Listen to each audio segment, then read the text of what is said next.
What are the GIPS, the Global Investment Performance Standards?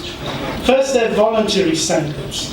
Voluntary standards governing the calculation and the presentation of investment performance based on ethical principles that you need full information and fair representation. Ethical principles supporting fair representation, full disclosure. The mission of these standards is to promote ethics and integrity and instill trust through the use of the GIPS standards by achieving universal demand for compliance by asset owners, so the owners of the assets requiring compliance, adoption by the asset managers to support the ethical framework, but also to answer the requirements of the asset owners, and support from regulators. These are voluntary standards, they're not part of anybody's regulations. Support from the regulators. Ultimately, for the benefit of the global investment community. That's what we're really looking for. Why did we decide, many years ago, why was it decided that standards were necessary?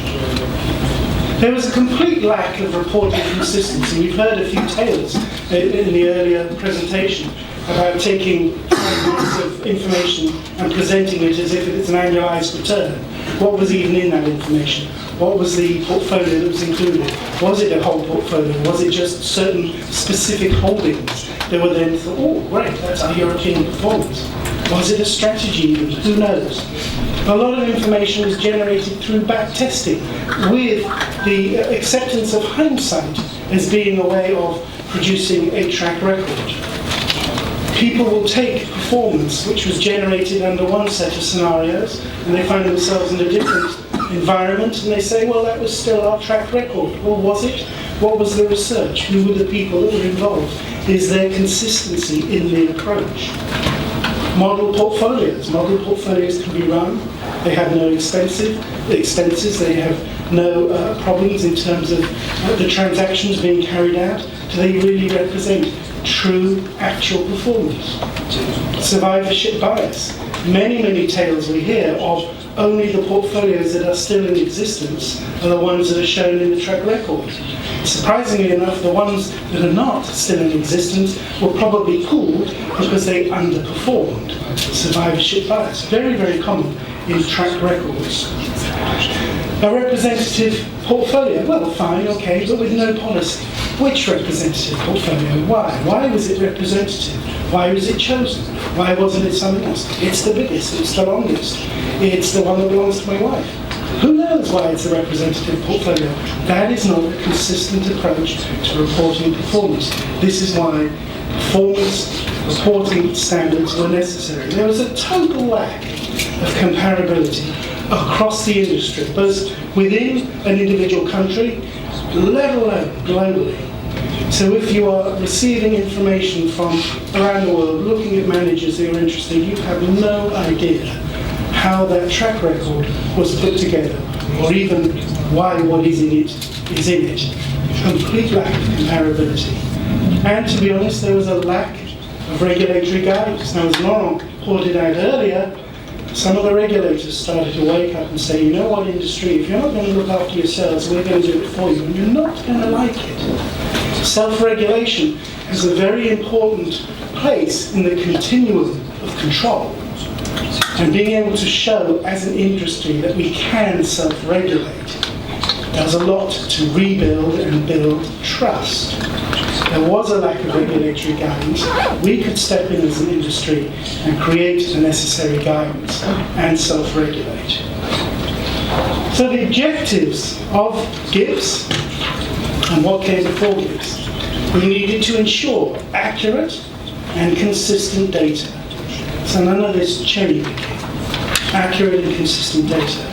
Worldwide acceptance of a single standard for calculating and presenting performance. We'll see later on, I've got a brief history of standards. You can't have multiple standards. You need a standard. We had to get to that point. Worldwide acceptance of that standard. The promotion of fair, consistent, global competition among investment firms. set out what the playing field is, allow all firms to get onto that playing field and play fairly together. Nothing wrong in that. Some people have downtimes, some people have uptimes over the period, over the investment cycle, different ideas. Sure, there are going to be the ones that outperform and the ones that underperform, but in a fair playing field, level playing field, it is the same for everybody. We needed to promote industry self-regulation. Heaven knows, and it's been mentioned before, the reputation of the asset management industry has fallen, or had fallen, to a very low level. I was listening to a radio broadcast, the BBC, Radio 4, one day driving to work in my car, and they were going on about the increases in power prices, electricity prices that were being forced upon consumers. An 8% increase had been set as the goal. And the announcer on BBC Radio 4 said, well, at least it's not as bad as being a banker. And I thought, boy, that just sums up the reputation of our industry. Because the energy firms were being hammered. At least it's not as bad as being a banker. We needed to promote self-regulation on a global basis and get back to being a profession. Okay? Finally, and probably most importantly, promote investor interests and instill confidence in the investors. And what we have is a profession, that we behave professionally, and we have products that they can benefit from. And it has to be full and fair and transparent and open. And these standards are a way of setting that out. So those are the objectives of GIPS. So a brief walk down memory lane. The history of performance standards. Performance standard existed in many countries, and again, Laurent referred to a few of them. There were roughly 15 in circulation at the sort of time we were looking at putting together GIPS, the global standard. One of those was AIMR PPS, which was the US standard. So you mustn't think of GIPS as being the US standard, because the US had its own standard. We had EMEA PPS, the UK had the National Association of Pension Funds, which is now called the PLSA. Japan had their own set of standards, Switzerland, Germany, Denmark, many, many different sets. It was realized by EMEA that we needed one set of standards to really make this level playing field, this consistency make sense. And so back in 1999, GIPS was first released as a unit for a standard which could have country versions of GIPS also associated with it. 25 countries at that point had adopted the concept of moving towards this one global standard. By 2005, we had the first edition of GIPS. So that's really how long a global standard has been around. 25 countries adopted it, a single standard. By June of 2017, we now have 41 country sponsors of GIPS. So 41 countries around the world with their own local country sponsors who are designed and in place to help promote GIPS as the global standard. This includes China, Saudi Arabia, Kazakhstan, Ukraine, all sorts of countries, 41, many more to go, but a terrific number so far. And these standards, these controlled ways of presenting, calculating performance, have now been around for 30 years. This is not going away. If anyone is worried that they're investing in the next great fashion trend and in 2 years black will be back, forget it. These are here to stay. We have a huge investment through the CFA Institute into these standards and the volunteers who support this in the 41 countries, and it continues to grow. This is the standard. Just to give you an idea from a purely graphic way of looking at it, the blue are the countries with country sponsors, and the yellow are the countries who are considering country sponsors. That is of March 2017. And we have made considerable inroads. We have a lot of concentration and interest in Africa, the African continent, and also the Middle East coming along as well. So still significant growth going ahead. Saudi Arabia became a country sponsor of GIPS early this year. So just starting to see adoption of these as being the set of standards in that region. Terrific growth. So in terms of the governance of the standards, because as I said, these are here to stay, we want to make sure that they are being supported in a viable way. We really have two committees which determine the growth of the standards, and the standards continue to grow. They are what is called fungible. They are plastic. They move to accommodate changes that occur in the industry all the time, and we do that through these committee structures. We have our executive committee who are responsible for actually signing off what comes into the standards, whether it be guidance statements, which are sort of large interpretive pieces concerning aspects of the standards, whether it be Q&As, which are small, very specific little introductions, where maybe slightly more detail is required. And that is all decided by the executive committee, what actually is in the standards. But it is all fed by these standing committees, the technical committee, interpretations, investment manager, verification, asset owners, an industry at large group, the EMEA region, the Asia Pacific region, the Americas region. So we have constant input. Those, by the way, all the flags, those are the 41, don't count them, it might be snowing out of date. Those are the 41 country sponsors, all of whom, each of whom has a representative that sits on their respective regional committee. So we know what is necessary for each of those nations in order to make sure GIPS as a global standard is in that marketplace. Very, very important as we develop the global standard to make sure we are capturing what is necessary for the local markets. It still has to be a global standard, but what can work from a global perspective, regionally and nationally as well. So that is how it's run. We have maybe 140 different volunteers involved in these two particular committees, and hundreds, when you think of each of the 41 country sponsors, each has its own GIPS-specific committee as well, feeding the information in. So that is the governance structure that supports GIPS. What are the roles and responsibilities that go with this structure? For the executive committee in the CFA Institute, as we say, they're the standing committee of the CFA Institute. The executive committee may report to the board of governors of the CFA Institute. The CFA Institute has responsibility to make sure that there are financial resources made available to support the GIPS standards and the GIPS infrastructure. In other words, we have 10 full-time members of staff devoted within the Institute just to the GIPS standards. Now, given that it's 41 countries that we have to cover, that's not a huge heap of people, but it is 10 full-time members of staff just focusing on GIPS. We also manage it, we also supply resources in terms of knowledge, outreach, such as I'm doing at the moment.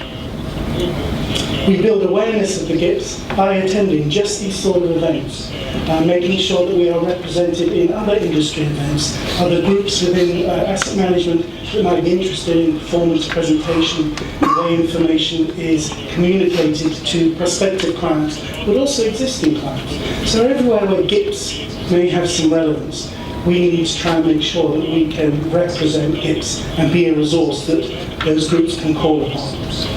We also are there to develop educational tools, so that in developing markets, where maybe the ideas of what a time-weighted rate versus an internal rate of return are not particularly well known, we're there to help support and allow people to understand why these differences, why these specific standards matter and what they are. So that's our responsibilities as the Institute and the GIPS team. What about a country sponsor? Well, you've probably understood now with 41 of these groups, the key thing is to get the interaction, get our teeth off could ever hope to have in terms of who to talk to, who trusts who, the network. So we need to latch into that network and really use it, encourage the local asset managers to comply, enhance, promote public awareness of the value of GIPS, get investor support, the asset owners that actually want to see compliance and understand the value of that as well. Determine what are the local educational needs, come back to us to help if they themselves don't have the necessary resource to actually promote. Also technical areas. Not every region is in the same position in terms of technical understanding, and so where can we help in terms of technical needs, or even looking at specifics locally and how those could fit into the GIPS structure, the GIPS support. Understanding that makes GIPS relevant locally and therefore globally. Very, very important. The other thing that country sponsors do is nominate candidates for the technical committee and the executive committee. And the final thing that we really ask is for the promotion of high quality verification services. Verification, as was said earlier, is not mandatory. The firm, we'll get to this, the firm claims compliance with GIPS, that is enough. It's up to the firm, the responsibility is on the firm. They make the claim, they should stand by it. However, it is recommended that independent third parties carry out an attestation. I'll get into a little more detail later on, but the claim that the firm is making is supportable, and that is verification. And that builds a further layer of trust within the investment community. And so a local country sponsor has a place in promoting and even identifying those sort of services and how they are available locally. Then another key stakeholder is the regulator, and the country sponsor obviously has much better insights and inroads into their regulator than any group sitting in London or Charlottesville or wherever. So support of the regulator, the local regulator, is very important for the success of GIPS in a particular country. So the country sponsors are encouraged to engage regulators, to embrace the concept of these voluntary standards that do represent global best practices, and we can demonstrate that these are indeed global best practices. To see how the regulator could endorse or encourage the adoption of the standards. No regulator is going to want to take something and drop it into their regulations. That something is not under their control. But to encourage, to point towards them, to indicate that those are the standards that they find most appealing. There are various ways to get regulators to engage with those standards, to recognise that they are the best practice they would like to see for their marketplace. And the country sponsor can have a huge impact on that. Also, they can work with regulators to help develop regulations that support what is in the GIPS standards. So they're not taking them, but they are pointing towards them. We're having discussions about this in various countries at the moment. So how can what is written within the regulations be interpreted by those reading it as, oh, GIPS will help me do that, GIPS will solve that for me, GIPS is what I should be doing, without the regulator saying GIPS. Because they don't want to pin that flag to their mast. You can understand that, because they're not controlling that standard. If they are supporting it, if they are endorsing it, then really encouraging them to take some form of action when they see somebody is falsely claiming compliance with GIPS. And I'll get back to the tale that Laurent presented around the SEC. So the SEC in the US does not endorse GIPS. What it does say is that when somebody claims compliance with GIPS, they're advertising a certain concept that they follow. Advertisements, according to the SEC, must not be false or misleading. So if you claim compliance with GIPS and the SEC looks at the materials that you're presenting or what you're doing, and they can see that that claim is not real, or you are misrepresenting what you're actually doing, the SEC will knock at your door and say, excuse me, but we think you've got this wrong. Can you please sort it out before we come and see you the next time? That would be great, thank you very much. And that's the way to deal with it. It's a false advertisement, and it needs to be sorted out. That is clearly the SEC supporting GIPS as a concept. Now, to help them, we actually go around to all their examination offices in the US and train them. 1 day's training for all the different examiners in the different offices, so they can easily recognise flagrant abuses in terms of claiming compliance, not into the nitty-gritty details, but big picture items. And that gives them the ability, very effectively, to police what is going on and enforce the fact that people are making these claims. Very, very useful within the US. Not only, of course, does that stop misuse of the claim of compliance, but it puts huge value into the people that are making the claims correctly. You know that if you spent the time and the effort to be compliant with GIPS and you're making the claim, that is upheld by the people that are actually regulating the market. So that's tremendous value add. And we would really look to other regulators to work out how they can take that sort of active step to help with this self-regulation as well. So, where's the proof? Where's the proof that any of this really matters? Well, here's some statistics. For the last 3 years, firms that claim compliance with GIPS have to notify the CFA Institute of their claim of compliance. If they don't notify the Institute, they are not in compliance. And we have received roughly 1,700 notifications up to the end of, I think, last December from firms claiming compliance with GIPS. It is not mandatory for those firms to be listed on the CFA Institute website. Some firms don't wish to advertise anything. They only wish to accept clients, prospective clients, through word of mouth. And that's perfectly fine. They are claiming compliance with GIPS, they're doing everything they need to do, they just don't want it necessarily advertised. 18% of the firms that are claiming compliance with GIPS don't allow us to publish their name on the website. This is an interesting statistic. 86% of the firms that are claiming compliance with GIPS are voluntarily undergoing verification. That's a significant number. They presume that it's additional confidence to their prospective clients, the fact that they are also verified by an independent third party.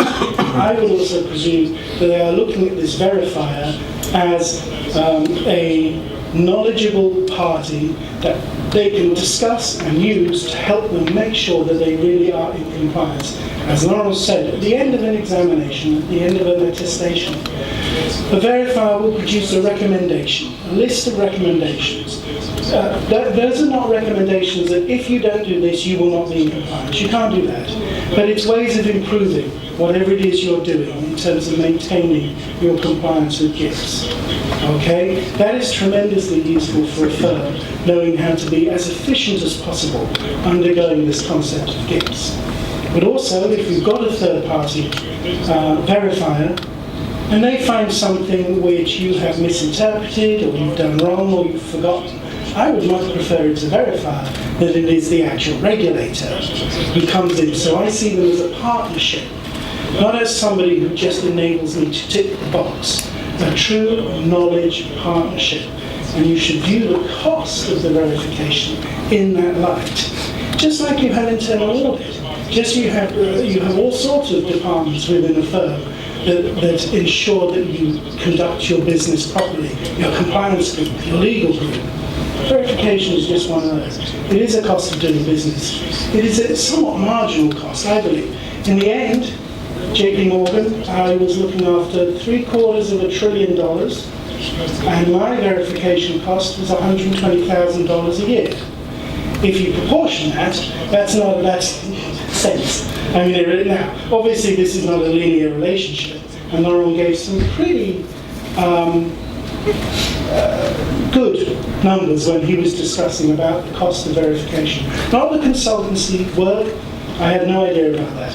But in terms of verification costs, you could maybe look at $2,000 per composite, depending on how many composites you're looking at. And that will significantly decrease the more composites you have over time.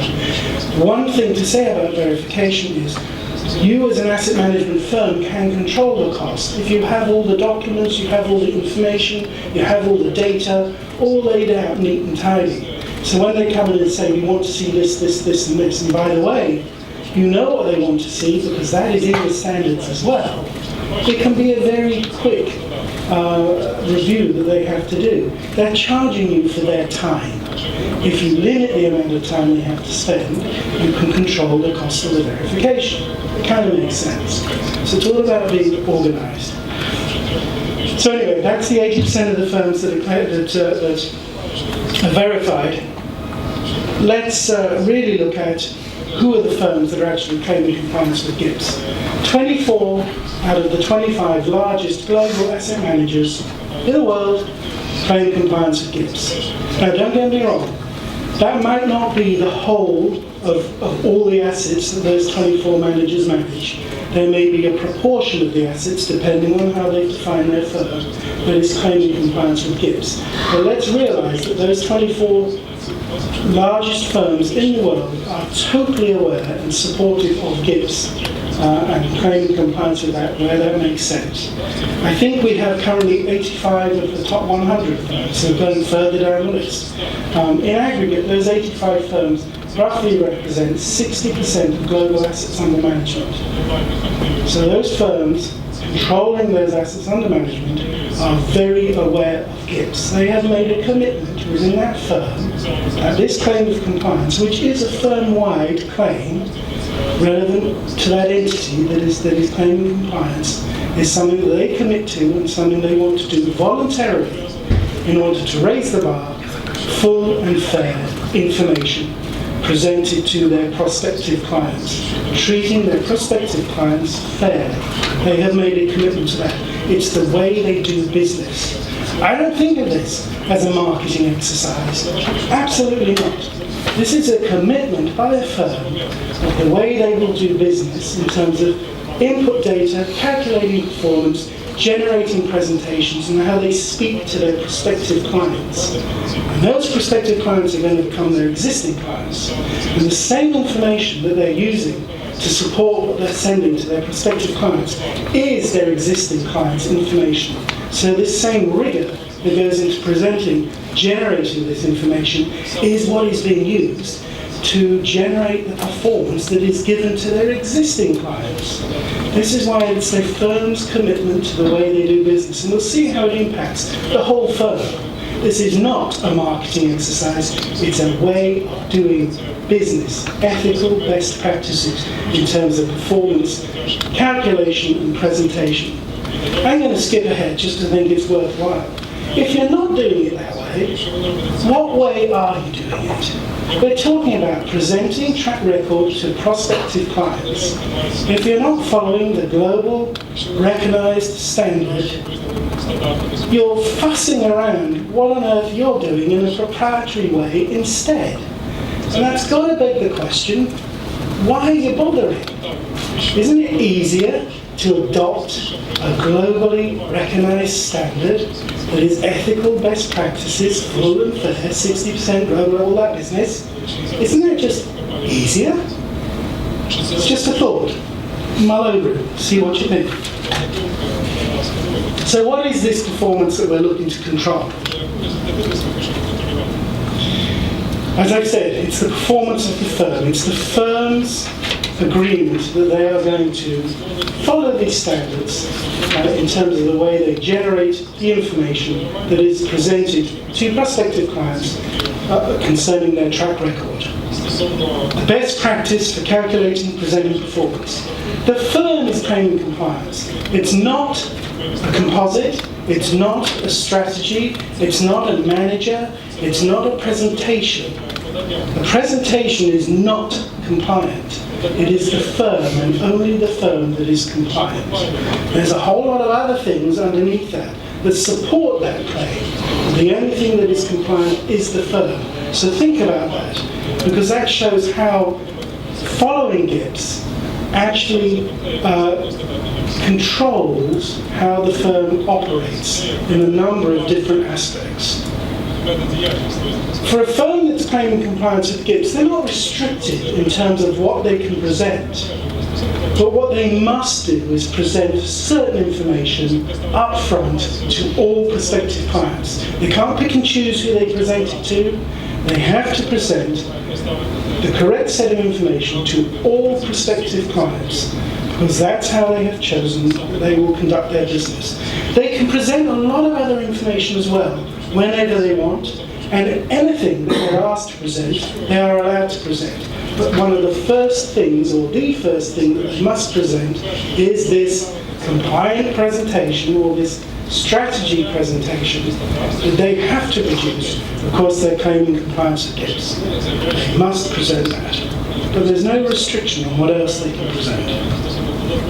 Specific performance presented to all qualified prospective clients as the first, or one of the first, presentations. That's how you get the full and fair information to the prospective client. It all kind of makes sense now, doesn't it? That's what we're trying to do, full and fair. The track record that is part of this thing that has to be presented is actual performance. No model, no theoretical, no backtesting, none of that. Only actual performance that the manager is responsible for generating. Generated from managing actual assets. The strict rules are all actual fee-paying, fully discretionary portfolios. We'll get into the concept of what fully discretionary is. Laurent kind of dwells on that. This is ex-post performance. This is not expected return. This is not based on Monte Carlo simulations. No. It's actual ex-post performance.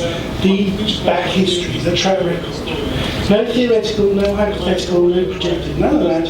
And you're not allowed to link any of that stuff to the actual record. It can only be actual performance. The way you get to what that actual track record is, so you define your firm. Laurent sort of talked about that. It's a bit of an iterative process, but how does your firm hold itself out to the investing public, whether they're institutions or private clients, individuals, retail clients? How are they perceived in the marketplace? That's a fairly good way to think about defining your firm. It doesn't have to be a legal definition. It's how it holds itself out to the public. So for instance, and it's easy for me in JP Morgan, we divided ourselves into two sections. We had JP Morgan Private Clients. That was one GIPS entity that we maintained.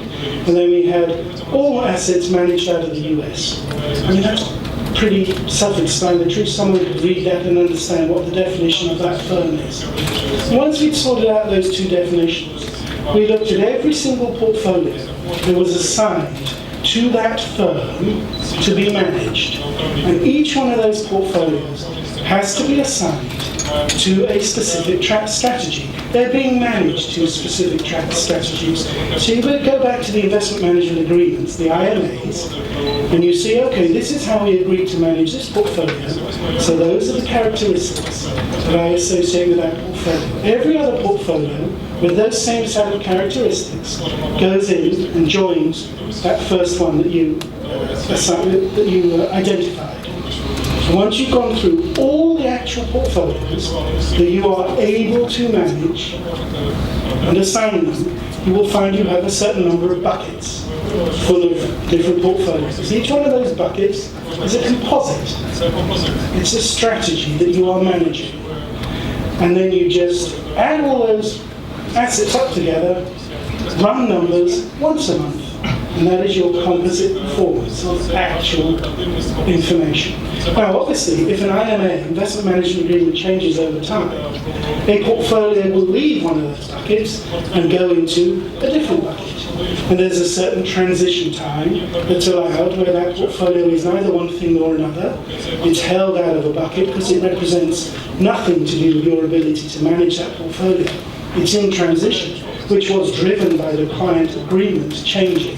So you can't say when it transitions, the client does. They tell you about that, and you follow all those changes in the agreements to make sure that things are being assigned correctly. And that composite is your strategy, and it's that strategy you are presenting to your prospective client, not the rep account, not the oldest, not the biggest, not the best, but the strategy, because that is the aggregation of all your management of the particular strategy. And that's how it's full and fair. And then you have to say, okay, so we know what's in and what's generating that return. We then have to think about what time periods we need to show people to make sure the time periods are full and fair. And we'll get to that a little bit. To control all of this, how is GIPS divided? It's divided into certain sections. You will actually find, if you look at the GIPS standards, 80 pages long, they're divided into these 8 sections. You know, garbage in, garbage out. That's the common parlance within performance analysis, folks. First, there's a set of fundamentals that must be followed. One of the fundamentals is that somebody claiming compliance with GIPS must be following all laws and regulations relevant to that manager. Just because you follow GIPS doesn't mean you mustn't do what the regulator wants you to do. GIPS is subservient to the regulator. We have a clause within GIPS which says if you have to do something according to your laws and regulations which contradicts what you would have to do under GIPS, do what your laws and regulations say, but disclose the fact in your presentation to your prospective client that you have deviated from GIPS for this reason. And that is how we end up with a global standard that is relevant to all these different countries which have their own regulators. We are subservient, but we set a certain playing field which everyone should adhere to unless there are specific laws and regulations that do not enable them to do that. And as far as I'm aware, we have yet to see that disclosure being used. But it is there to help the global promulgation of the standards. So those are some of the fundamentals and the sort of things you have to do. The fact that you have to present it to every qualified prospective client, that is a fundamental. Obviously, if you're going to get decent rates of return, you've got to control the input data. Okay? One of the way that GIPS controls the input data is said holdings must be fair valued. And we have within GIPS a recommended structure that should be followed in order to fair value investments. Now it's recommended. If you deviate materially from that structure, you have to disclose the fact that you have materially deviated from that recommended structure. Fair value is not a big stretch of the imagination. But there are certain asset types, asset classes, where individual firms will have their own views on what represents fair value. Those views are included in the policies and procedures that they are following. Policies and procedures support their claim of compliance. So their specific views on fair value get added into the policies and procedures. GIPS controls the input data. So that's first. So it's not garbage in, it's quality, consistent approach to the input data. Transactions, how they occur, all sorts of things. We'll get into a bit more detail. Then we get into the calculation methodology. Okay, we want time-weighted rates of return. There are various ways that those can be achieved. A unitized account, daily trading, is by its very nature time-weighted rates of return. You just compound those over time to get the longer periods, all right? There are approximations which exist within the marketplace, DEETs, modified DEETs, which individually are in fact approximations for money-weighted rates. But because you're taking valuations at specific points along the way, when you compound those together, they are a very good approximation for time-weighted rates. You're not valuing every day, which is how you get to true time-weighted rates in a daily scenario, presumably at the end of the day. That's a true time-weighted rate. But if your approximations and the size of your flows and volatility of markets are small, then an individual money-weighted rate for a monthly period compounded to other monthly periods gives you over, say, an annual period, a good approximation to a time-weighted rate. That's acceptable under GIPS. Every portfolio accounting system does this. This is not difficult stuff. There are certain asset classes where time-weighted rates are not the right way to actually provide performance. Where managers control cash flows, so they're in control in the changes of the asset base that's being managed, internal rates of return. are the correct way of managing money rates, are the correct way of presenting that performance. Real estate, private equity, and other asset classes.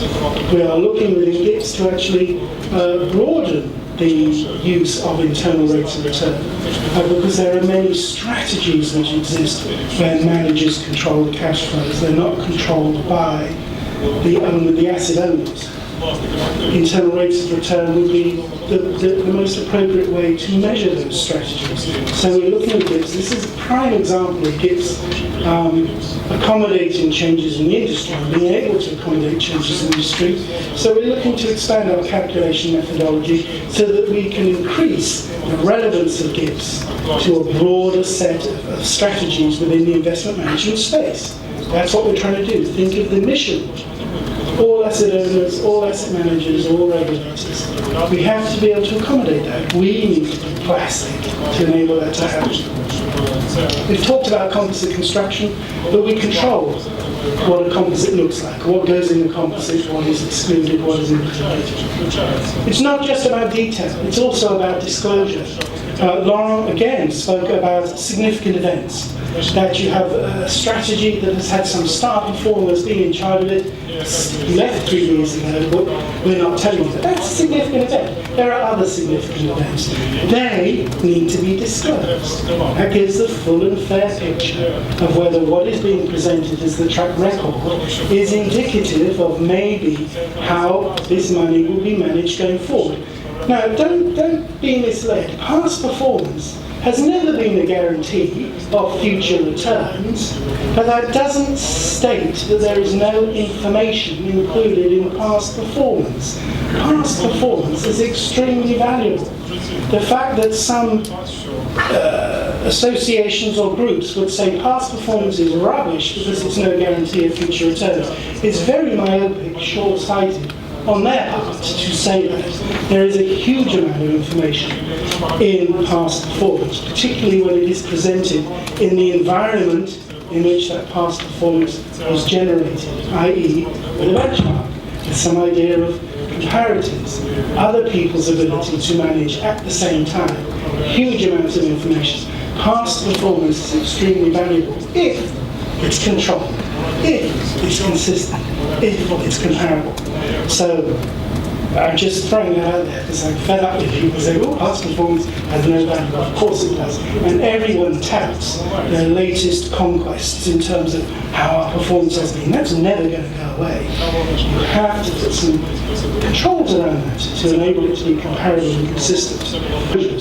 And what you present and how you report it. What time periods are you allowed to select? A couple of years. So 2004 was a good one, 2006 was a good one, and then 2016 was great. So we're going to put those three out there. We'll annualise and forget there's gaps in between and show a 3-year annualised return. Believe me, what has happened, that's the sort of thing that has been done. No. There has to be consistency so that there is comparability. What you report, the time period you report it for. There are specifics within GIPS around real estate and private equity, precisely what I've been talking about, both in terms of valuations, frequency of valuations, fair value to be assigned to some of those asset classes, different ratios that are necessary to fully describe how those asset classes have been managed. Don't worry about RAT fees, that's very US-Japan centric. It's a big part of the industry, but it's not specifically global in nature. It could be. So what are the factors that we have seen that really drive people's desire to claim compliance with GIPS? It can be considered as two different camps. You've got developed markets where sometimes this stuff is treated as wallpaper. It's not, they know it exists, but they're not really sure why it's there, and it's been there a long time, and that's that. But developing markets, very different. So in developed markets, we certainly find that it's a marketing disadvantage if firms cannot claim compliance with GIPS. That's not the most aesthetic reason for saying that you wish to claim compliance with GIPS. The control, the governance, the consistency, all of that is where the real value is. But the fact is, if you can't tick the box in the RFP do you claim compliance with GIPS? Okay, you're not doing something, but it really begs the question, well, why aren't you doing it? Why are you doing something different? This is the global standard. This is what people receiving their RSP are thinking. And definitely, those firms that cannot tick that box are in a different pile.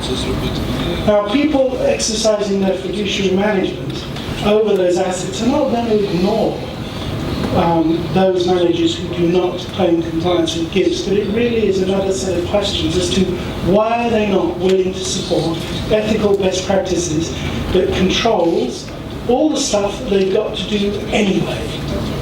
Why have they chosen not to do that? This is developed markets where these things are well established. There's 80 firms in the UK that are currently claiming compliance with GIPS, as I said, around 1,200 in the US. So this is a good proportion of firms globally that are claiming compliance. It's asked for on RFPs, I've just said that. It is of interest to asset owners. There are very large controllers of assets, particularly in the US, pension plans, who specifically support GIPS actively, vocally support GIPS, and the fact that GIPS is part of their industry. In developed markets, it indicates firms are taking a voluntary commitment to a higher standard than what they are forced to do or must do according to their regulator. They actually put these best practices, these ethical framework, this way of working, as something they wish to voluntarily do. That's a tremendous driver in the developed markets. Because of the policies and procedures, and we'll get to those in a minute, there is demonstrable increase in good controls, good governance in terms of the areas that GIPS is involved with within those firms that are following it. Great for due diligence, great for a whole set of internal reasons. Due diligence impacts both prospective clients that GIPS is aimed at, but also existing clients. If you're doing best practices for the prospects, you're doing the best practices for the existing. So demonstrable through the policies and procedures that there are good controls in place of those firms that are claiming compliance with GIPS. All of this in the developed markets goes back to rebuilding trust. It's one less thing that the prospective clients and the existing clients have to worry about. What is the data? How it's being done? What is it? They can actually get hold of the standards, read them, if they have the mind to, understand what it is. There we go. Rebuilds trust, which is at an all-time low. Now in developing markets, some of the ideas are a bit more basic. There is this global standard, it is out there. Why should you as a firm bother to reinvent the wheel? What am I meant to do in terms of how I generate performance, what I present to prospective clients? There's a standard. Why don't we follow that? That's easy. There's no legacy systems, there's no IT rubbish to worry about. There's no, you're setting yourself up, you're in a developing market. First time out the door, what do we do? The global standard. It is a global standard for the calculation and the presentation of performance. There are software guys, consultants, verifiers, they're all there, they're all available to help. And they're interested in helping this market to develop and the industry to become acknowledged as a better, professional, trustworthy place. And in developing markets, it helps to develop trust. You don't have to rebuild it, but it helps to develop it. So again, these are some of the drivers that we're seeing behind firms that are claiming compliance with GIPS. So beyond ticking the box, beyond the idea that it's a marketing idea, what's the additional value? Okay, we've got a really good idea, hopefully, of some of the controls that are in there, the information that's being looked at, the data that's being looked at. Think of all of that stuff and how you use it within your firm, within the asset management firm itself. And then start to leverage the fact that you're doing all this thing in order to claim compliance. And how can it help with the way the firm is managing the money? First, you've got documented policies and procedures. Terrifically useful, more on that later, but it's a big part of GIPS that you document your policies and procedures. You have to in order to consistently follow what you're doing. You're using existing client data in order to generate this performance and to present the reporting. So even though GIPS is designed to control how information is presented to prospective clients, the controls, the work is active on the existing clients' portfolios, and the input data, the measurement, the transactions, all of that, existing client data is consistent, demonstrable, due diligence, all of that. Because you've got policies and procedures, you've got business continuity, you've got business recovery. These things are very, very useful for maintaining the integrity of the firm. It's already there. It's very helpful for risk management. They can look at the policies and procedures, they can test the policies and procedures, make sure the consistency, the continuity is there. Some of the job of risk management is done. Internal audit, look at the policy and procedures, see what you're doing, understand what you're doing. Great, some of their job is done.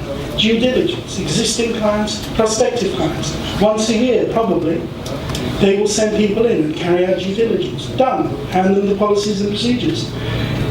Your own internal evaluation of controls. Something fails, something always fails. There's so much information going through. Trades fail, third parties don't do what they're meant to be doing, dates are wrong, tapes wrong at the wrong time, you're using bad prices, whatever. Look at those things, look at the controls that are in place, look at the policy and procedures, amend, continue forward. Business continuity, consistency.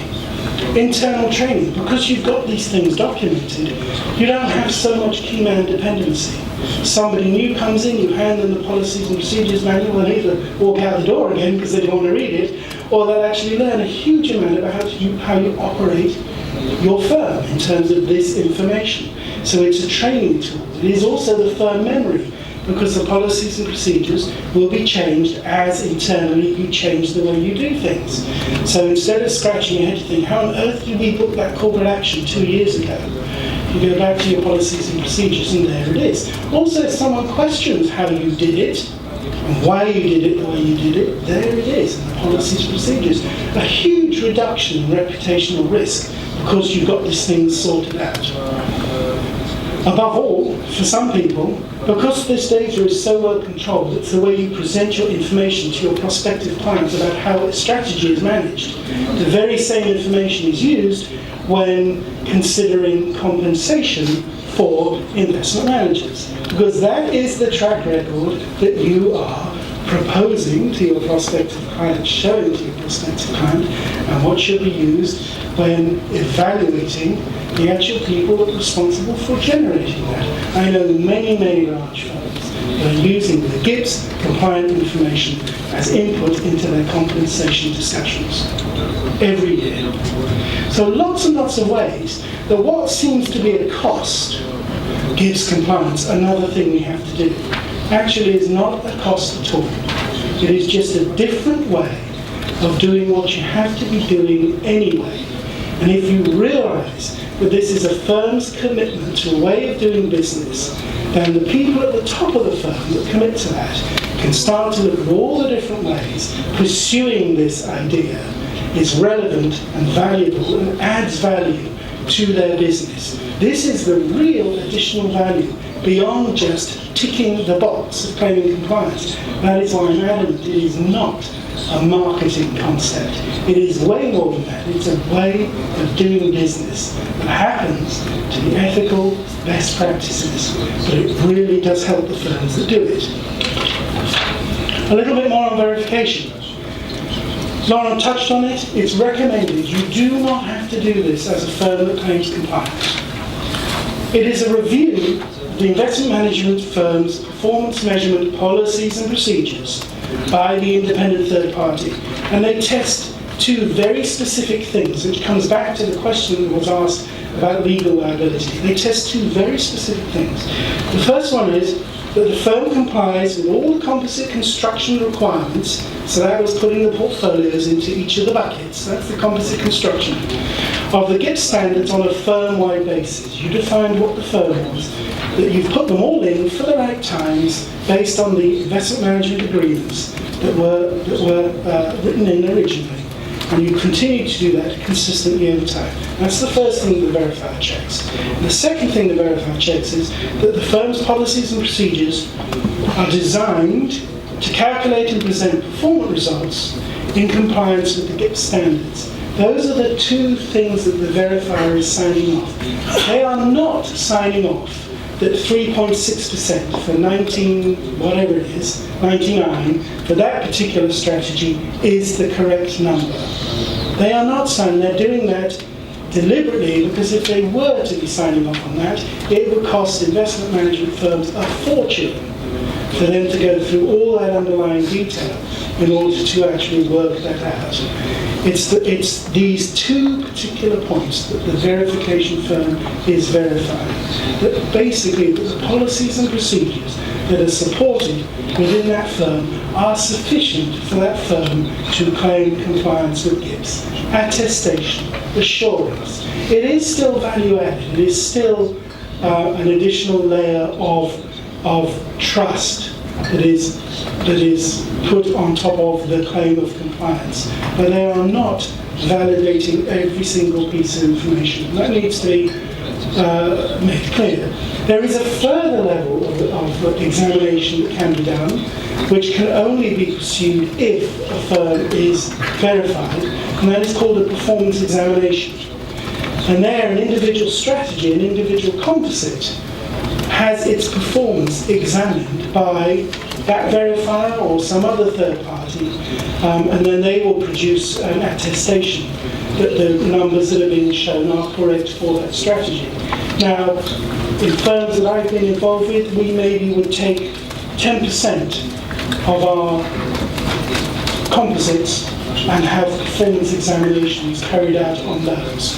Cost of doing that, maybe $1,000 for each one. So you add that to your verification bill, it happens to be the same verifier. In all honesty, have you ever been asked for the performance examination? Yes, sometimes in RFPs.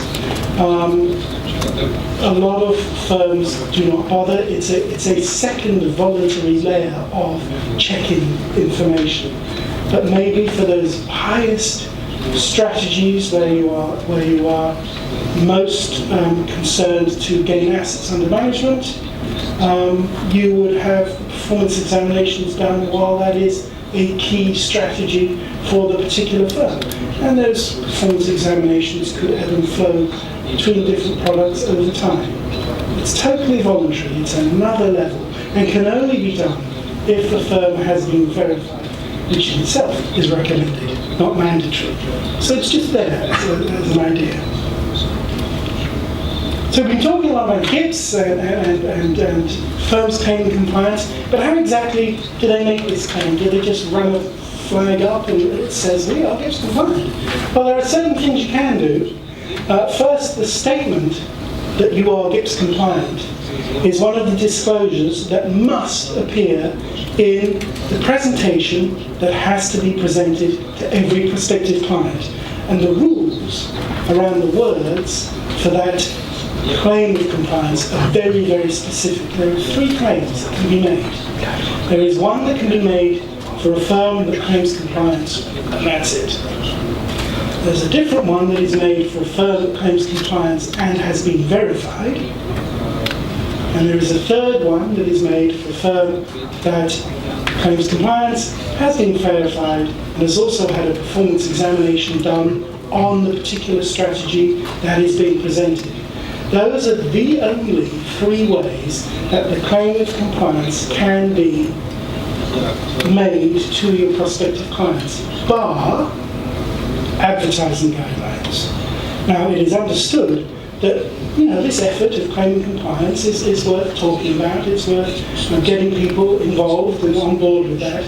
So there are additional set of guidelines around how you could advertise the fact that you are compliant with GIPS without having to produce all the necessary data and disclosures when you are presenting to a prospective client. So it's a generic presentation of your claim of compliance would follow the advertising guidelines that are part of the GIPS standards, and it enables you to more broadly shout from the rooftops that you are compliant with GIPS. Now again, as part of developing GIPS, we are looking at different ways where we can still protect the mark. GIPS is a trademark and therefore can only be used in very specific ways, but at the same time allow firms who are claiming compliance to really make use of the fact that they are compliant, and that means something. So as we develop GIPS, we're looking to increase the ability of firms to make claims concerning GIPS compliance. So advertising guidelines or the compliant presentation, the two routes through which a firm that is claiming compliance can advertise the fact. So what is a compliant presentation? What is the thing that you have to present to every prospective client? What does it look like? Something like this. There is no standard format for a compliant presentation. A compliant presentation is a presentation that includes all the required information as dictated by the GIPS standards. It can have more in it. It can be over several pages. It can be portrait, it can be landscape, it can be whatever.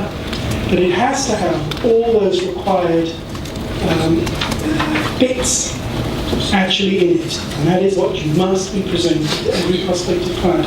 It's a combination of data, and you can see annual data, starting with since inception of the firm's management, or 5 years, whichever is the less.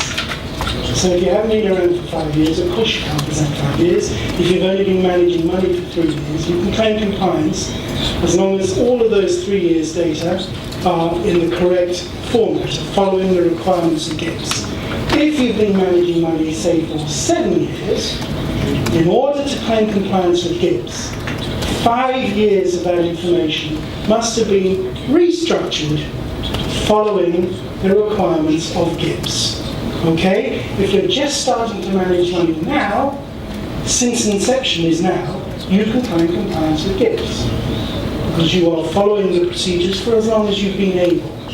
That's fine. And you must build. You must build a track record from whatever the minimum is, since inception, or the minimum of 5 years, to 10. And you must be presenting, if you've got it, 10 years of data. There they are. At that point, the oldest year can disappear, and when the newest year goes on. 10-year moving table. You can keep the old stuff for longer if you wish, on a composite by composite basis. That's not a decision the firm makes. You can do it by composite. I've seen composites 20, 25 years of data, but you must go from since inception of the 5 years to 10 in terms of what you're showing to your prospective client.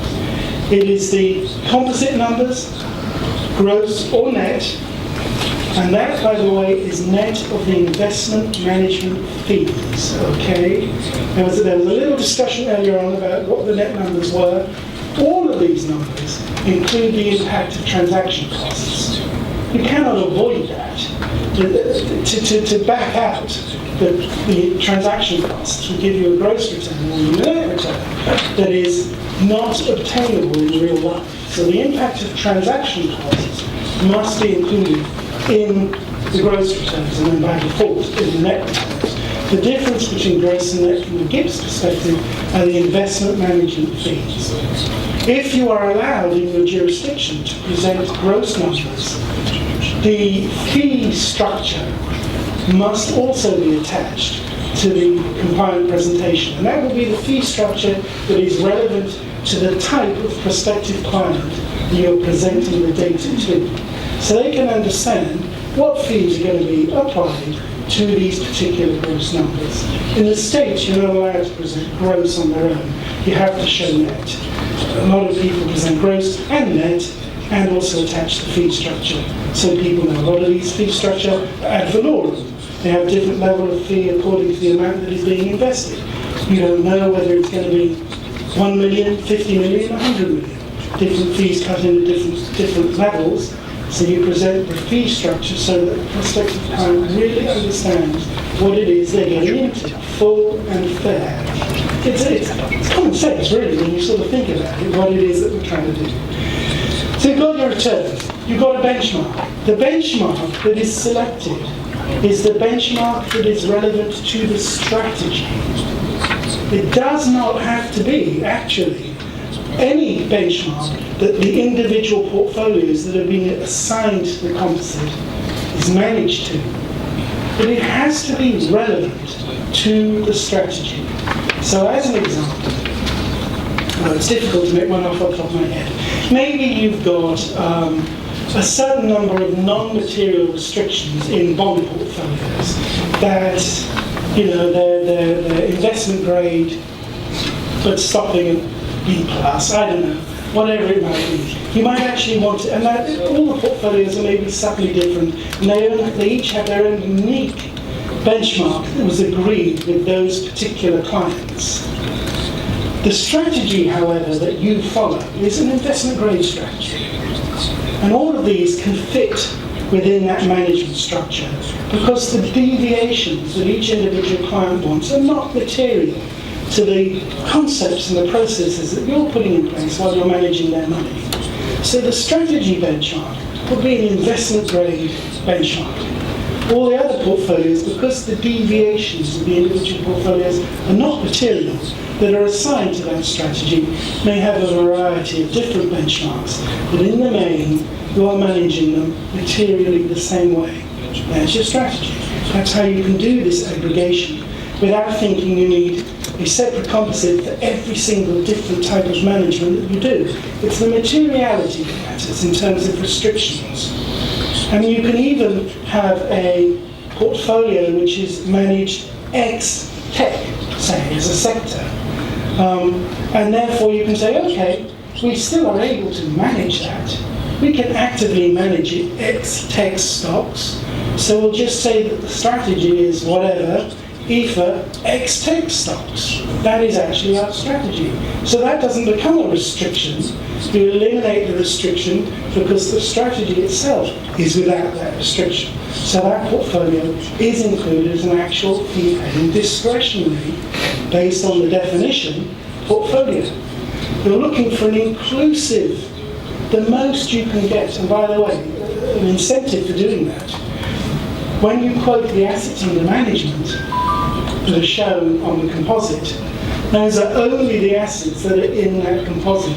If you're defining your composites so narrowly that they've only got one individual portfolio in them, then what happens when suddenly that portfolio changes its investment management agreement with you because the client suddenly wants another little change? You're suddenly lost. There's nothing left in the composite. Because no longer is it matching that particular strategy definition, and certainly the assets at a meager 2 million doesn't make it look like this is a key strategy that your firm is involved in. So be very careful about your definitions for your strategies to make sure they truly represent the strategies that you manage. Don't make them too broad, otherwise you're going to end up with what was called as a dustbin composite or a turkey composite. That doesn't represent anything. That's just an aggregation of stuff which is managed in a whole heap of different ways. That's meaningless. The composite represents your ability to manage money according to the definition that the composite is held to. That's key. Stick all your portfolios into those different definitions. That is your whole entity that is claiming compliance with GIPS, and there are your strategy records. AUMs matter. Okay? Data that's in the compliant presentation. You've got your benchmark, we've talked about it. You've got a measure of risk. And it seems kind of Mickey Mouse, but somehow you've got to put your stake in the sand and say, okay, risk, return, two sides of the same coin. And what we've come down with at the moment is a 3-year annualized standard deviation. Okay? So once you've got 36 months worth of data, because composites are generated on a monthly basis, you can generate a standard deviation of those 36 returns and dump it in there. Kind of measure of volatility. Does volatility actually equate to risk? Who knows? But you put it in there for the composite and you put it in there for the benchmark. It is some sort of comparable, same measure anyway, across both the composite and the benchmark. So you've got an idea of the return at what risk. And by the way, return at what risk at what cost. And so we have the fee structure, net and gross. Those are the three components that prospective clients, and in fact existing clients, are really interested in. Return, what risk, what cost. Full and fair. Which kind of becomes very straightforward after a while.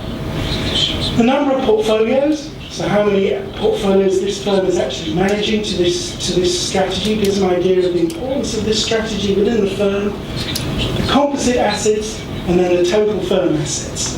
If this composite is 1% of what the firm is looking at overall, is it going to live? Are they going to drop the idea?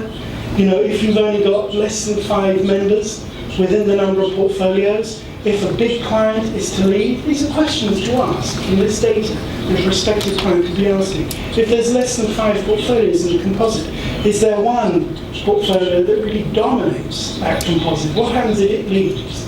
What's the impact going to be on the holdings if a big client actually leaves? This matters.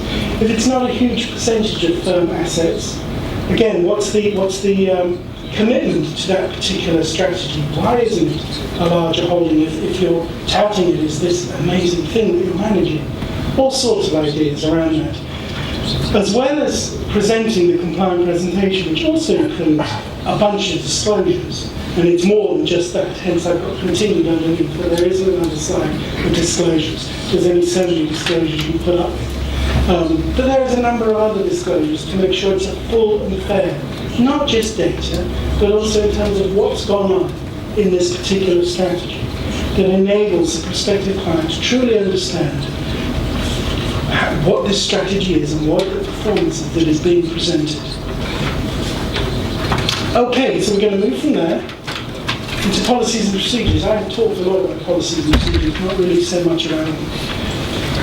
They're essential to implementing adequate business controls at all stages of the investment performance process. They really are. You can't run a business without policies and procedures and controls. And under GIPS, the firm must document all the policies and procedures that are followed in order for them to meet the requirements of GIPS, and any policies and procedures around any recommendations that the firm has adopted in its kind of compliance. GIPS is requirements, things you must do, but also recommendations that we consider are the ultimate best practices. Firms don't have to do the recommendations, it's the requirements that they have to follow in order to claim compliance, and the recommendations are the real icing on the cake. An idea for recommendations would be, you saw on the compliant presentation, annual performance was presented. It's recommended that you also present annualized. It's the same underlying information, just calculated different way. That's a recommendation. The requirement is the annual data. Policies and procedures must be consistently applied, reviewed regularly, and not changed frequently or retrospectively. If you're changing them frequently, they're not policies and procedures, they're just stuff you did. Now, policies and procedures are controls. Of course they can't be changed frequently. You definitely can't go back in hindsight and say, well, that's what we should have done. It's what you did do. The key thing with policies and procedures, they need to be written before the fact. Okay? Now, sometimes it is difficult to anticipate what is going to happen. Let's look at the crash of 2008. It is difficult. But policies and procedures need to determine how you are conducting your business, not how you should have conducted your business. But that is the quality, the value behind the policies and procedures. And some of the benefits, and I've talked about this in an earlier slide, some of the benefits from these policies and procedures, and please look at this, don't think of GIPS as a cost centre. You can't think of it as a profit centre, but look at it as how it impacts all these other silos in your business and how they can benefit from the fact that the firm is claiming compliance with GIPS. Risk management, internal and external audit, client due diligence, business recovery. It's a template for consistency and the continuity. It eliminates grey areas, eliminates indecision when it actually matters. We have a problem, what on earth should we do? We have to talk to such and such, they're on holiday, we have to know they've left. That one has no idea. We can't remember. We can't find the record. Somebody stuck it in the archives. Who knows? It's in the policies and procedures. Think of the reputational risk that is avoided by having the policies and procedures. It reduces contradiction. It reduces errors. How many managers are sitting on a plane or sitting on a train with the pitch book that they're going to present to, and they look at the previous one and say, damn, I can't see how we got from this to that. I have no way of knowing. I don't know where the numbers come from. I have no idea. So when they get to the pitch, they're justifying this new set of information which can't be reconciled to the old set of information because nobody followed a standard in how they generated the presentation. That is a huge business risk, but also a reputational risk. And there's no need with policies and procedures for standards and controls. Initially, yes, this may be resource intensive, but it indicates a level of rigour and commitment from the firm. But I maintain very, very solidly that none of what is in GIPS is stuff that firms aren't doing anyway. They're just doing it their own way. Why not do it this way? And of course, the transparency of the process is there. It's inherent in pursuing GIPS. Benefits the policy and procedures. So again, just to reiterate, because if it's a good point, you should say it many times. If you're not doing GIPS, then what are you doing? There are all these tasks are being done by a firm that is being run in sort of a controlled way, possibly. The functions may take longer, but there's going to be a reduction in error, there's going to be a reduction in restatement, there's going to be a reduction in the amount of reconciliation. The client, the prospect, the manager inquiries are going to drop. They're actually going to know, they're going to be able to anticipate what's going on because they know what the standards are. If those sort of inquiries and that sort of work is being eliminated, there is far more time to add value from the functions that add value. Consider people, process, product, not data quality. That's where you add the value. There is no additional cost pursuing GIPS. It's stuff you're doing anyway in a different way. Reputational risk is reduced, we talked about that.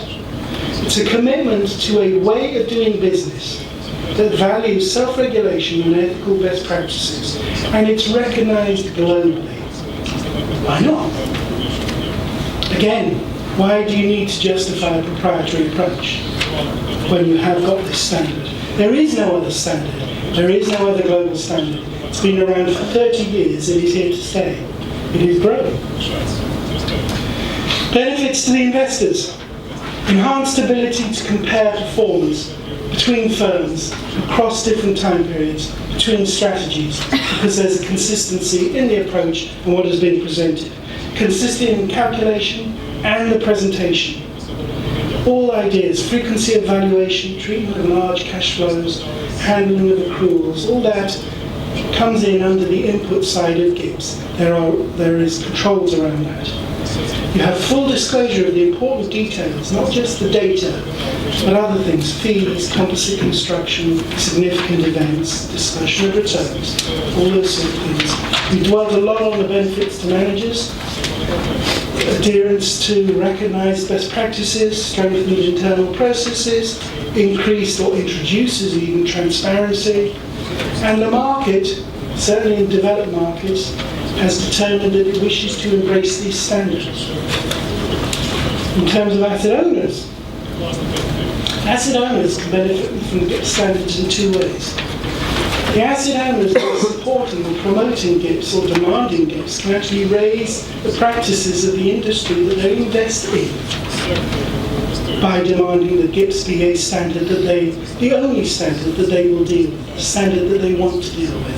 They want to embrace firms that have made that commitment, and they want to work with those firms because they appreciate the commitment those firms have made. But also asset owners themselves can claim compliance with GIPS. We have a guidance statement specifically written for asset owners because everybody reports to somebody. And asset owners actually have to report how their planned assets are doing to the ultimate beneficiaries of those plans or the trustees.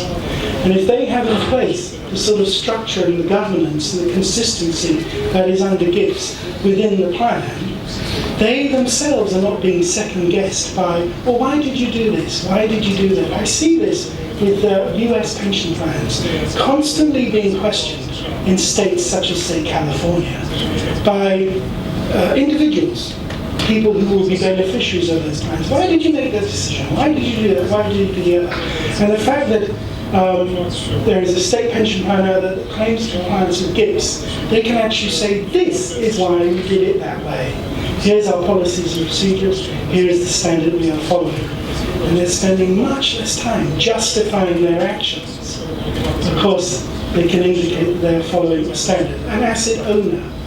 Now, not only is it beneficial from that perspective, but then they can command from their external managers information that is constructed in the same way, so they can aggregate everything in their plan following the same consistent approach much quicker for them to actually produce the overall reports that they have to do. Many of these plans have tens of external managers that they're getting information from, and here they can demand that it comes in a certain way, and in a way that those external managers are already knowledgeable about. Because hopefully they're claiming compliance with GIPS anyway, and already producing exactly the information that the asset owner wants. Brilliant. Everybody saves when that's the case. For asset owners that are requiring compliance of the managers they're working through, as we said, enhanced ability to compare performance, increased transparency, full disclosure of any material changes, the strengthened internal processes of those managers. You get past the data discussions and you get into the more value-added. This is also relevant to consultants. Consultants who support managers that are compliant with GIPS can actually say, okay, you're doing this. They can do some checks and balances, some assessments. Yeah, okay, we can see you're claiming compliance and you're actually doing what you say you're doing. Okay, let's talk people, let's talk process, let's talk about the product. Let's talk about that, not about the quality of your data that we had to ask for 3 or 4 times, because we just can't seem to get it in the format that we need. Pointless discussion, you've got to stand for it. It drives the development, asset owners requiring compliance, drives the development of the industry towards ethical best practices, the full and fair level playing field. Something that we all, as investors, will benefit from. What are the benefits to a regulator? Self-regulation is somewhere on the continuum of regulation. It's a tool in the regulation toolbox. And it is recognized as beneficial by the regulators, okay? Self-regulation usually can respond faster to industry changes than regulators can.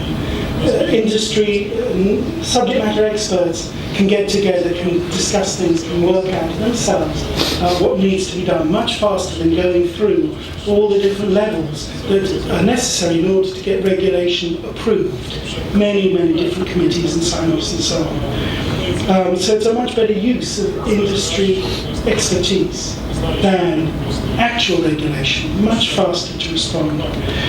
It generates standards that can be quickly adopted and accepted by the industry, because the industry has been involved in getting them sorted out in the first place. You know, if you're in a discussion with somebody about what colour to paint the room, don't come in later and say, look, I don't like that colour. You were in there, in that discussion. You had a place at the table, which, by the way, means get involved. If you want to determine what this self-regulation looks like, or you want to work out the growth of GIPS within Ukraine, get involved with the country sponsor, get involved with the regulator, help to promote these things, because hopefully you will get what you deserve.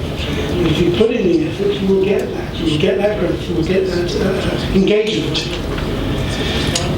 If there are reliable and independent groups involved in the self-regulation, the regulator recognizes that and helps to drive the process. Doesn't have to, drive the process. They will just observe the process. They will make sure it looks and smells right. But they don't have to put their resources into getting this self-regulation done. They are happy to step back and trust those that are involved, as long as it's being done correctly. So, how are we off for time?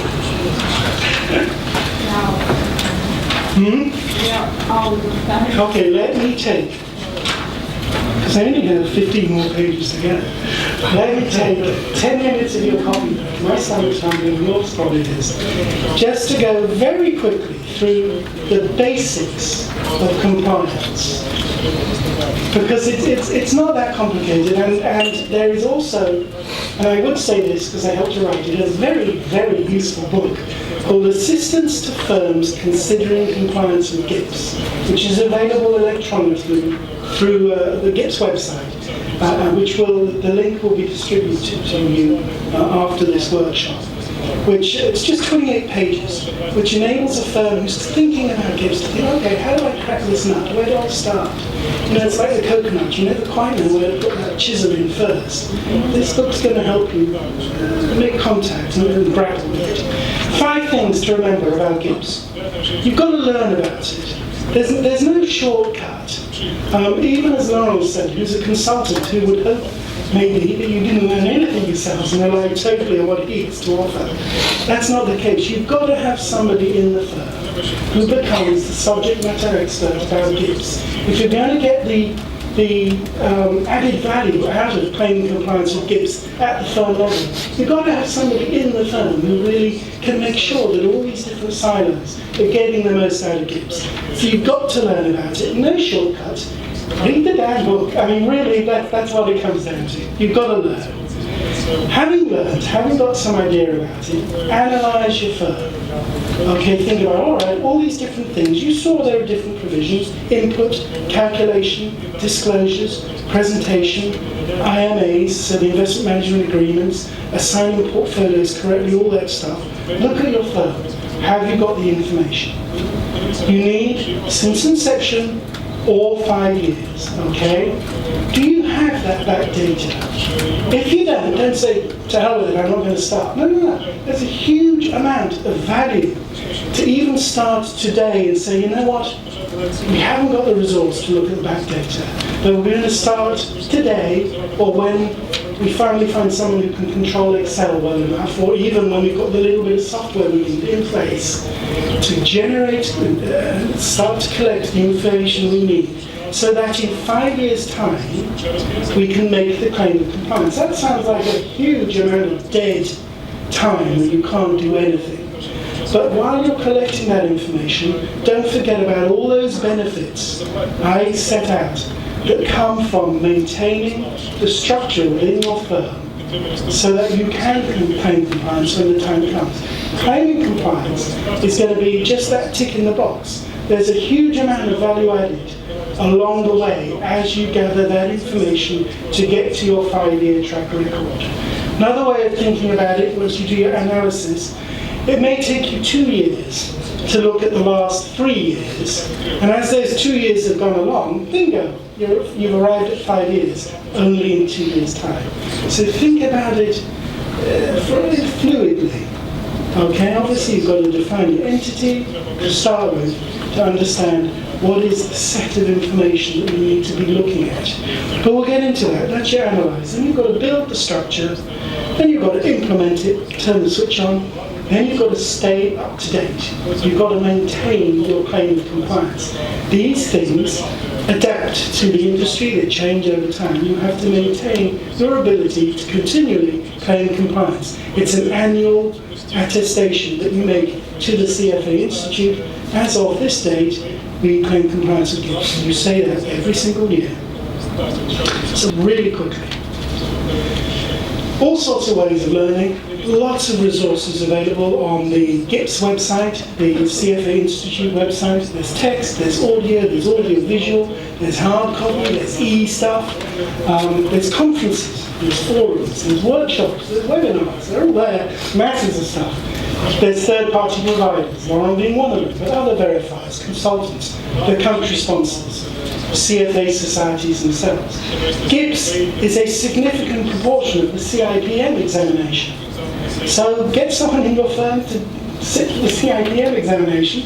30% roughly of what they'll be studying will be GIPS related. Suddenly you've got a subject matter expert right in your firm who happens to also have the CIPM designation at the end of it. You could do it in here if they really wanted to think about it. There are lots of different ways to get information about the standards. The true concept of the standards, a 70-page book, that is the standards. It's called the 2010 edition of the Global Investment Performance Standards. There is a discussion book that includes those standards in it, the very same ones. Unfortunately, it has a different date on it. It says it's 2012 edition. But it is actually the 2010 standards that are in that handbook. That is 450 pages, which has loads of interpretation and discussion and ways that you should think about what is captured in that 70 pages of the actual standards themselves. So lots and lots of resources that are available. www.gipsstandards.org. It's at the bottom of the presentation, but that's where you'll find a huge amount. What you've got to do is just carve out some time, sit down and look at it. There's no shortcut on that. You need management support. I've said it time and time again, this is a firm-wide commitment to a way of doing business. So you really need to get the management support from the firm in order to make sure that from a firm-wide claim you derive the firm-wide benefits. I've talked about that. Requires commitment because you've got to change the way you're doing things, okay? You're not doing more of the same, you're just doing the same stuff differently so that you can claim compliance with these global standards. I hope that's in there. But in order to accommodate those changes, you've got to think about your systems, you've got to think about your budgets. You can't just go in tomorrow and say, I want this, I want that. So hang on, we've got a plan for this. So think ahead. Think about where the firm needs to be, where it wants to be. It may not be this budget cycle, it may be the next budget cycle. You say, okay, we need a different set of software to help us with maintaining our composites. We need to make sure that we have certain exception reports that are coming out of the system. The IT guys need to produce them. So think ahead and budget GIPS compliance into the development of your firm. Okay, talk to the management from that perspective. But you're not asking them to do the same thing two different ways. You're going to change the way they're doing it to something else which enables them also to claim compliance with ethical best practices. So think about that. Many business functions are impacted. Pricing, valuation, I don't have to read it, we've done a few lists of those. Make sure they understand. Make sure they see the impact. Make sure they get the benefits from doing all of this, policies and procedures. They will understand the processes within the firm much better. Identify the synergies, break down the silos, get these guys in the GIPS management team, the GIPS committee. It's a firm-wide commitment, involve the firm. It's not just the performance specialist. It can be, but it shouldn't be, because otherwise you do not derive the benefits. Don't forget what we were saying about the definition of the firm. Meaningful, hopefully broadest, distinct business entity. All this is within the standards. How does it hold itself out? This is the firm that is going to claim compliance. When you look at the portfolios, do they make sense? What's missing? You expected to see these particular portfolios in there. How come your definition excluded them? Is there something about that definition which wasn't quite right? Is there something about those portfolios which actually makes them fall outside the firm definition?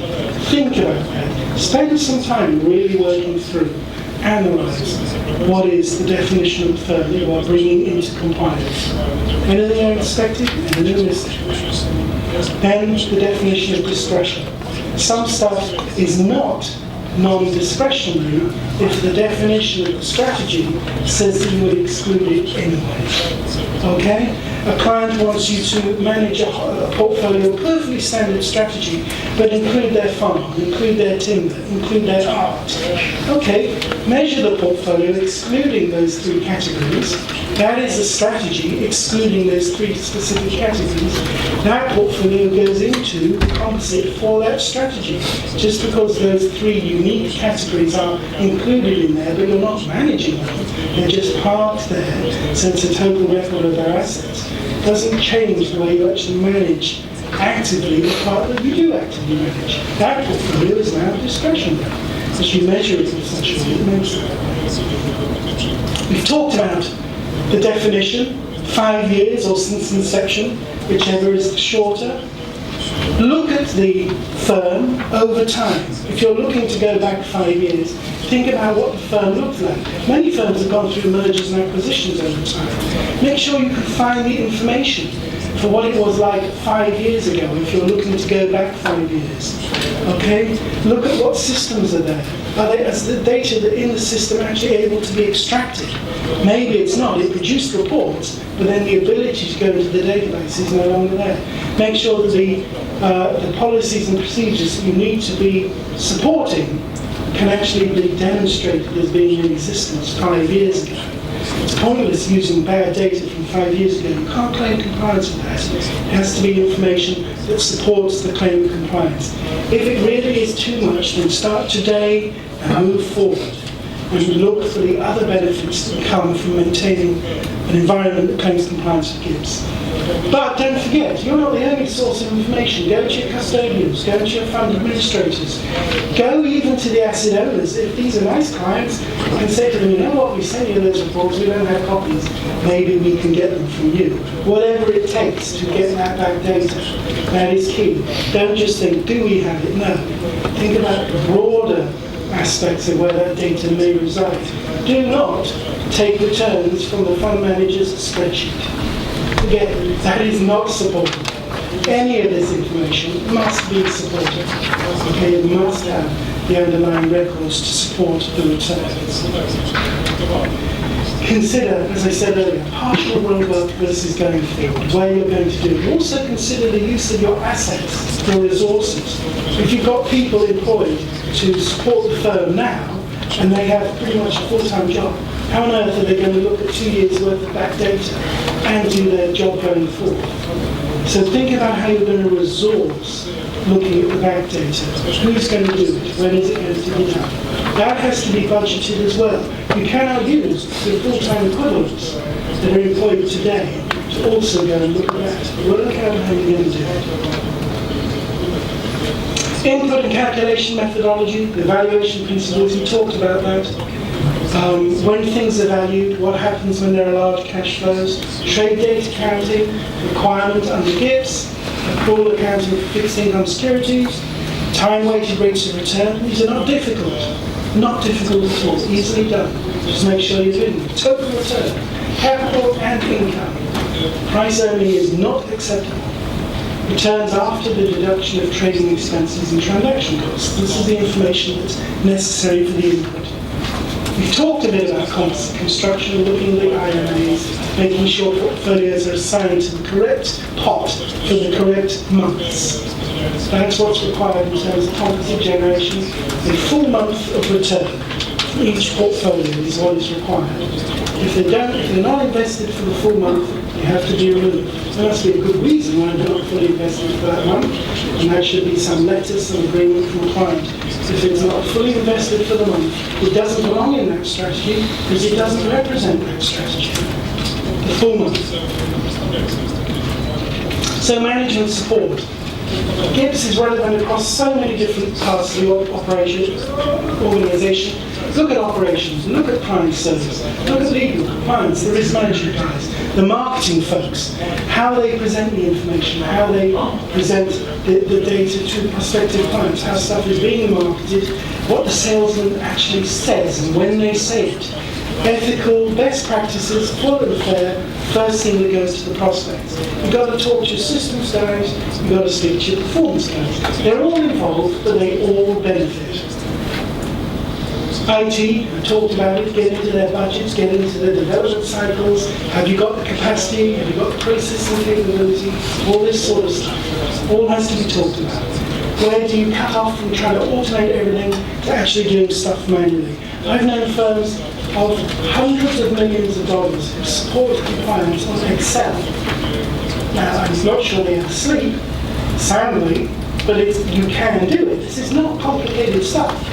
Is it the best way of doing it? Maybe not. But it can be done. There's not a hurdle, which is we can't afford the system. You can use Excel. These are not complicated sets of information that have to be done. Smaller firms, much better. Larger firms, yes, look at software. It's out there. Sweat the P&P. Look at third-party providers, their policies and procedures. If you're taking information from a third party and then distributing it, do you know the quality of that information? You are claiming compliance. That data must meet the requirements of your claim of compliance. You have to know. What are their policies? What are they doing? What is the quality of the information you are getting?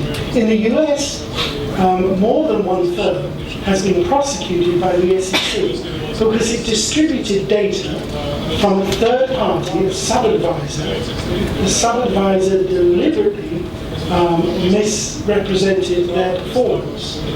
And the manager who was using the sub-advisor did not conduct due diligence on that information, just accepted it.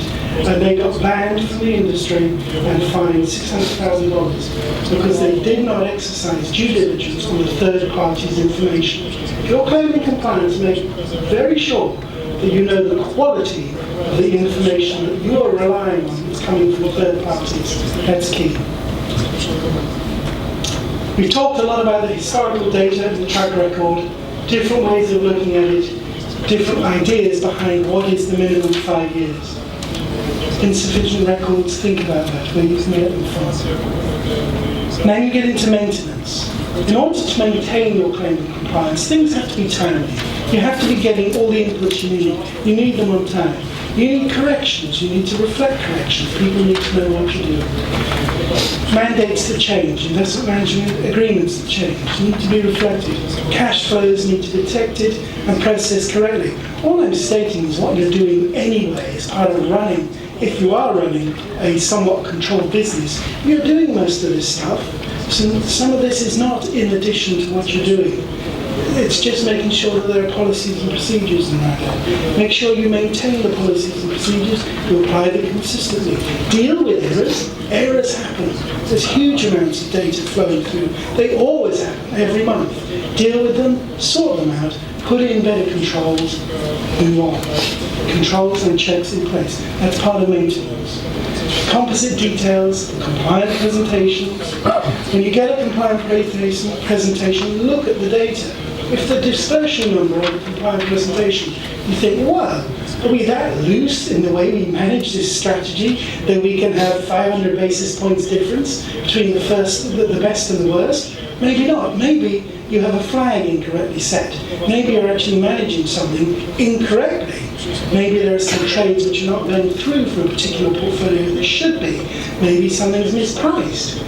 Maybe there's a specific holding in there that shouldn't be there. By the way, use this data to help manage your monthly processes anyway. You have assigned all the portfolios that are meant to be managed equivalently in one place. Look at that data each month. Determine how tight your actual ability to manage multiple portfolios is. Internal audit, risk management, but also part of the compliant presentation.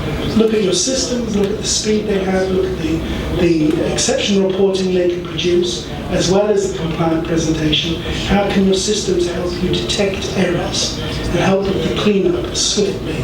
Very important. Include GIPS as part of the training of all your new staff. This is a firm-wide endeavour, a firm-wide commitment. Part of your new staff intake should be understanding GIPS. Why not? Finally, don't forget, you've got to stay up to date. Things change, things develop, the industry moves, GIPS moves on. There are lots of things you can receive. The GIPS newsletter comes out every single month. Every single change which is happening in GIPS is broadcast in your newsletter. There are communications from country sponsors, there are communications from CFA Society, which may well include GIPS. Make sure you're on the mailing list for those things. Get updates from verifiers, consultants, whoever, conference organisations. Be active. Visit the GIPS website regularly. Look at the Q&As. We have a database of all the Q&As that have ever been written concerning GIPS. You can sort it by date. So you can say, okay, I looked at it last June 2018, and I looked at everything since June 2018. And they'll just all come up in front of you. Look at the webinars, live, pre-recorded. Actually, you can engage in webinars, blogs, Twitter, LinkedIn groups. They're all there about GIPS. We have annual conferences, we have forums, we have workshops. Third parties do those as well. Keep your eyes open. Just go into your search engine and put in GIPS and see what comes up. Ultimately, volunteer locally or on one of the committees that GIPS has set up and become part of the process that determines what it is going to be and become part of the solution to raise the bar in terms of ethical best practices. GIPS 2020. Well, the next revision of GIPS is going to be called GIPS 2020. The mission is that we want universal adoption, demand from owners, adoption by asset managers, support from regulators. We realise that within GIPS as it exists at the moment, there are a few barriers which are there, which means we can't reach out to the whole industry and get their buy-in to GIPS. So this is why we're changing it. For instance, why is a composite relevant to a prospective client who can only buy a fund? In the past, we've said that anybody that's managing assets must take all those portfolios and put them in a composite. And for a house that only has funds, maybe they have 5 different funds, they have the fund records and then they have 5 composites. And there's actually nothing different, it's just the fund being represented in a different way. The composite is the strategy, but it's the fund that the prospective client is going to buy. So we've become very aware of this, and particularly in developing markets, the idea that people operate more through funds than they do through separately managed accounts is very prevalent. So we are rewriting GIPS from the perspective of if it is a fund that is being presented to the prospective client, what is the information that must be presented in order for a firm to claim compliance with GIPS, but not replicate, just for the sake of it, the same information that somebody would receive through the regulated prospectus that they must be receiving anyway. So we have identified 4 key components of information that must be being presented to a prospective client. And if that is being done through the regulated documents, then a firm that is claiming compliance with GIPS does not have to present a compliant presentation as well. Because, to be honest, it's just confusing to the prospective client who is only going to be buying the fund. They are not buying the strategy. They're not negotiating fees. They're not doing any of that. They're buying a unitized fund. So we're rethinking GIPS as part of the GIPS 2020 to address that part of the industry, which maybe we weren't so mindful of originally. So that's part of GIPS 2020. We're looking at other structures that exist where maybe the IRR should be the correct return, the most meaningful return. But currently within GIPS, it's saying time-weighted rates. That makes no sense. We're blocking off parts of the industry that we shouldn't block off. So we want to recast the standards but retain the integrity that they already have, so that for firms that are claiming compliance, they will find it is a broadening of their horizons rather than something that they have to go through yet again and change their thinking about. It should be a fairly seamless transition from existing GIPS to GIPS 2020. So I raise that because you're going to see a lot of stuff about that in the future, the different pillars addressing strategies and products as opposed to asset classes. That's the old way of thinking about it. This is about what is the strategy, what is the most meaningful representation for the type of product, for the type of client as well. Final slide. Resources that you can go to. There will be a follow-up from Anna with numerous links to different other resources, high-level resources that you can use relevant to asset owners, asset managers, and also the implementation assistance document that I spoke to. Thank you very much for your time. Sorry to overwhelm you. There's an awful lot in GIPS which I hope is very beneficial to you all, but now it's your chance to get coffee. I will be around so you can ask questions whenever you wish. Thank you very much.